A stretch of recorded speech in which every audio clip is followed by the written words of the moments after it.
that's when I first started to get into vocals. And then from there, I took vocal lessons and I met tons of different vocal teachers until I met one vocal teacher that Miss Ricky, who was like literally the person who just pushed me like with the most encouraging push to be like, you can do this as a career. Like you have what it takes. You're excited about it. You have the talent. Like, and she just nurtured me, and her husband at the time, Don, really nurtured my songwriting, my performance skills, everything, and really pushed me to get in the studio for the first time all the way when I was 12 to really start learning the professional side of the recording industry. And from there, it just kind of went crazy. She got signed at 14. So it was 12. She was like starting at 12-ish, doing with Ricky. And then by 14, she was already working with Capitol. Yeah, I wanted to ask you that crazy early success at 14, 15, 16, where, 2 major label albums, some hit singles, Juno nomination, Much Music Video Award nomination, you're in Rolling Stone, Jay Leno, you're out on tour with Britney Spears.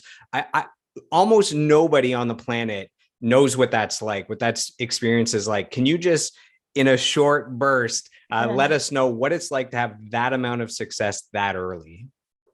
Yeah. So it was literally felt at moments like I was living a fairy tale. I mean, because you're so young and you have this dream that kind of just happened a few years ago where you start fantasizing about being on these big stages and being on TV and all this stuff. And when in a matter of like a couple of years, it all starts coming true. So I think what people don't realize about that kind of burst of success is that there's a lot of stuff to unpack after that happens, because you start to realize, how did all these like puzzle pieces fall into place when I've barely like know who I am as a person. I'm just barely getting into my teenage years and all this stuff happened. So it took a lot of, I think, time afterwards. And I'm lucky I was in a place where, to kind of jump around a little bit, but as a human that was ready to rebound really fast, because I think if that kind of success happened to me in my 20s or 30s, and then it was all kind of like taken away, I think I would have been in a way more defeated place than you are when you're still a teenager and you feel like you still have so much more to give and so much more to live. And I think that's what kept me going so hard with this next project, is even though those opportunities were amazing, gave me so much experience, those things are so fleeting and so hard to take full advantage of. I mean, the people that become like, that 1% of those major superstars is so rare. But it made me kind of roll things back, learn things kind of backwards. And I think this guy was also a huge inspiration to me because he played guitar for me all those years while we were touring, while I was young.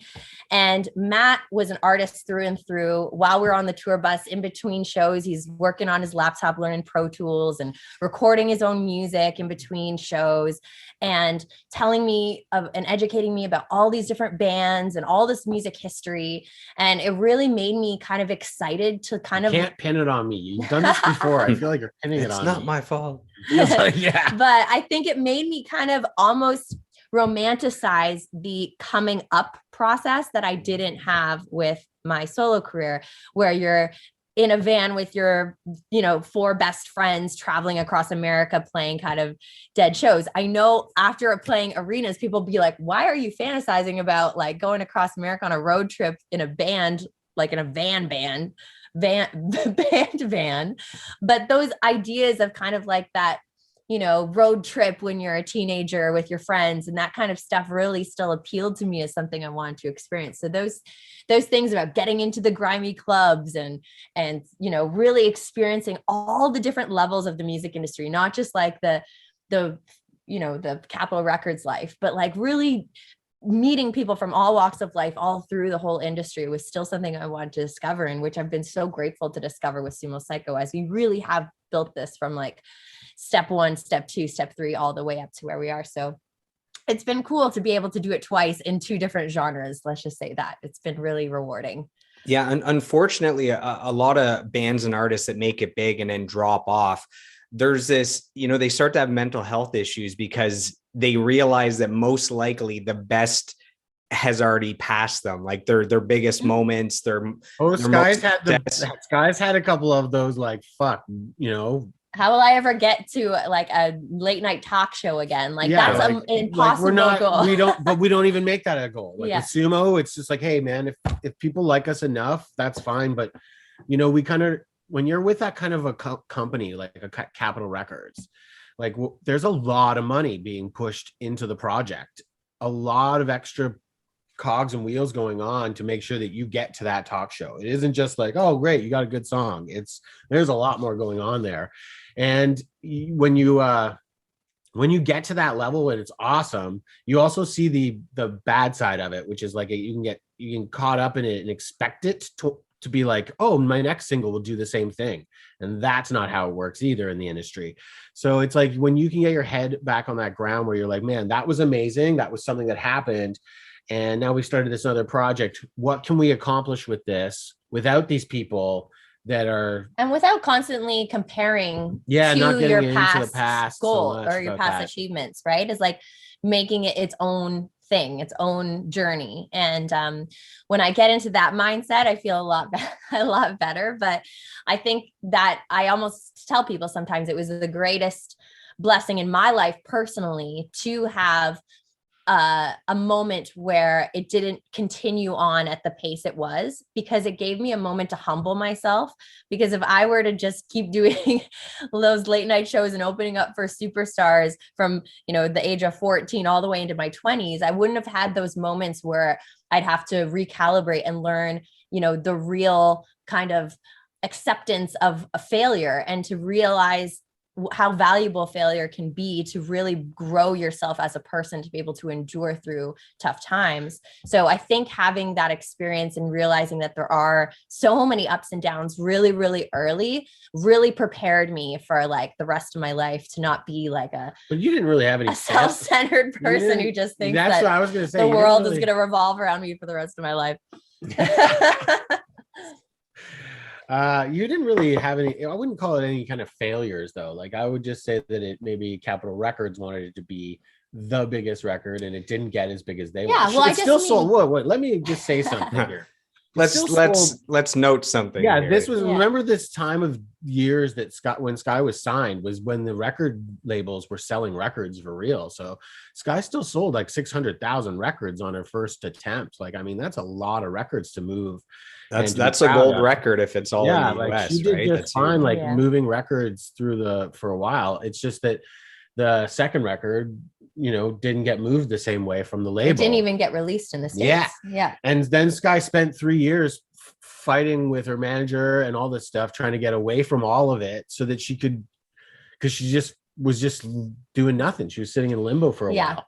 And it was like one of those things where she's like, I got to take back the reins a bit. Take back control. Yeah. And so, and then this is where the Darren story comes into it, is she and I ran into each other and I showed her Skindred's record Babylon, which Darren had showed me maybe, I don't know, like 2 or 3 months, I don't know, maybe a year before or something like that. And next thing she calls me going, I want to start a band like this. Like I want to front something like this. And I thought it was a cool idea. And long story to get there, but here we are. Here we are. I hear we're you. Still grinding though. When people think that we're like super successful, I think people need to understand the difference of success. What they interpret as success is different than what I interpret as success. I feel successful because right now we usually get up until pandemic, we were touring a lot of the world where we can go here and we're going there, and we've got enough success to do that. But as fundamentally financial success, we are nowhere near like what I think some people actually think is happening with the band. It's not there yet. We're trading a lot of any money we would make for these experiences to keep growing. Yeah. We're always diving in head deep, spending $30,000 or $40,000. You're reinvesting. Mm-hmm. Yeah, and we'll do 30 or 40,000 into a tour just to make, and then we'll make all that back. But it doesn't mean we have anything on. You know, there's no savings happening half the time yet. We're just lucky that we figured out how to make this potentially always keep growing. And that's where running into Napalm has been kind of helpful lately. So Yeah, the number one thing you're looking for is attention. You're looking for an audience, and that's what you guys are building. You have a great audience, you have a hardcore fan base, and then you're able to monetize that as you go. So with the merch, with the new album, with the tickets from the tour, so the money comes with the passion, and you guys are there. And I feel like there's a tipping point coming, right, where you've traded in all the experience and the building and the success, and that's where the financial stuff comes in. So I can feel it's on its way. I'm just going to put that out in the ether. I appreciate it. Yeah. I mean, it's not like pandemic wasn't good for us, obviously, like that. We were working way more as a band. We lost our drummer through pandemic, mainly because I think financially he wasn't working. Tough when you can't tour. Touring's where you make the most money or almost all the money as a musician generally. Yeah. And before pandemic, we were out every 2 months. We were on the road every 2 months. I had somebody, our agent had us booked, and it was great.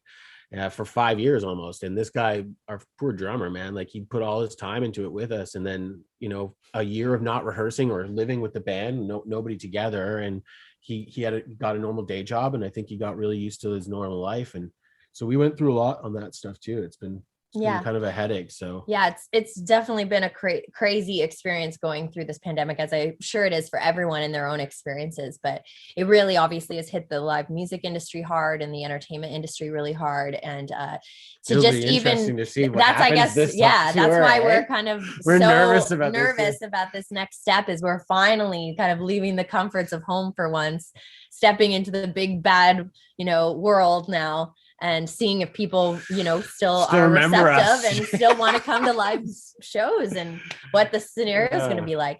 It's nerve-wracking, but we're also very excited for it and motivated. I have anxiety. Try to bring the excitement back to people and bring some joy back to some people. I think that is really needed right now.